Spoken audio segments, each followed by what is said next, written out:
if you're new to the show, basically, I go out and about and ask the great British public what they think of a story that I've completely made up. And this week, it was all about Ryanair. Now, me and Ryanair have got a little bit of history, OK? So back in November, Ryanair responded to my claim that Emmanuel Macron was a pound-shop Napoleon by saying there was plenty of legroom for the French president on their aeroplanes and that they charged pound-shop prices. I responded, hey, look, maybe I had... Is that different from Mr Macron? Yeah? He's very small. He is very small. He could fit him in the overhead locker. But, hey, now, look, whatever. Maybe I was at lunch and maybe there'd been a couple of glasses of wine at this lunch. But I responded by saying, Ryanair has a lot in common with Macron, and I'm not proud of this bit. Its birds are old and out of date, and it regularly leaves people disappointed. Now, I'm sorry about that, everybody, but Ryanair also responded with, a bit like your career, too.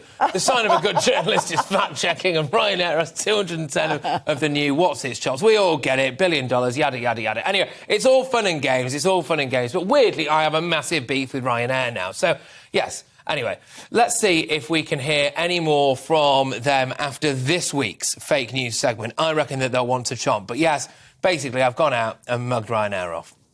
The latest thing is, get this, they've calculated the amount of breaths that an average person would take on a flight, depends on obviously the distance that you're flying, and they're going to introduce a breath tax as a way of getting more money out of you. Sounds like an April Fool's, if you ask me. Really? Yes. You think, so you wouldn't fly Ryanair as a result of it, or you're not bothered? I would not. If they introduce it, you'd be like, no, not for me. Definitely not, no. That's very stupid.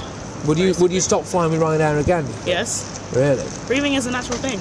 It is? Yeah. Like going to the toilet? Yeah, basically. Yeah, or eating, in a way. Yeah, so why would I pay just to breathe? It's so cheap to fly with Ryanair. Yeah. Or EasyJet. I don't know how they do it. No, absolutely. So fine. So you would pay to breathe? You'd want to call it that. Yeah. I'm paying to fly efficiently and cheap. OK, you wouldn't be more inclined to hold your breath while you're on there, then? No, I wouldn't. Is that real? Yeah. That's crazy. It's ridiculous. Yeah. The slogan is Ryanair will take your breath away. Yes. It's terrible. They will. They will. Would you fly with Ryanair? No, not anymore. Really? I will change for EasyJet. EasyJet, yeah. Is that really, really true? Because it sounds absurd. Well, they used to want to make you pay to go to the loo, didn't they? Well, yeah, wasn't it like 10 pence? Nah, I don't believe it. You don't believe it? Don't believe it, You don't think they'll go through with it? No. Nah, surely not. Yeah. You're having a laugh. No, like they want you to make you pay to go to the loo. No chance. You wouldn't fly with Ryanair? It says Ryanair will take your breath away.